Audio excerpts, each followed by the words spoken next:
بابم لە چای قەرەچووق لە میحوەری مەغمور بۆ پاراستنی بەرگریکردن لە خاک وڵات لە چەکدارانی داعش بەرامبەر ڕوبەڕبوونەوەی چەکدارانی داعش شەهید بوو. وەچی کوڕە شەهیدەچی هیچ مافەکمان پێ نەدرایە کە ماوەی 6 ساڵە خۆم دەرچووی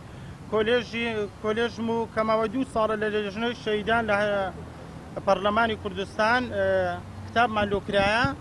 لۆ ئەنجومەنی وەزیران کتابەکەم هەر ئەوڕۆ سبەم پێ دەکەن. ئێستا خۆمە ئەوە دەستی کەمەنداممە 6 ساڵە تەخەڕوجم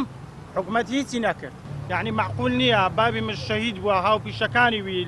ئیشان لۆ کرا لۆمە نەکرا جێژ نمایە نەکەین سمبولی شەهیدان هەر ئەوڕۆ سبەمان پێ دەکاتن. ئەوە هەدیەیە دەچمەکە کوێستان محەممەدی وەزیری کاروباری کۆمەڵایەتی لە ئێستەلاماتەکەی دەرێنە من چووکە بابت لەکەی هەشتایە بڕۆ هەر لۆت ناکەن بە خۆت بڕۆ لە خۆت حەول بداتن ناری بشی بینی. ئەوە وەزیری کاروباری کۆمەڵایەتی کوێستان محەممەد جێنمە دەرکە نمایە لێ نەدەین لە خوابی حکومەت بێتن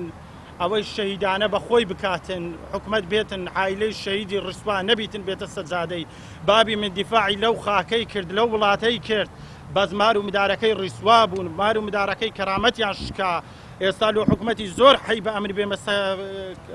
بێمەسە تەلەڤیزیۆنی قسان دەکەم هەندە شت هەیە نابیتن بەس حکومەت هیچ بەهای لۆمە نەبوو هیچ وەفای لۆمە نەبوو خینی بابم بە هەدەر ڕۆیاتە ئێستاکە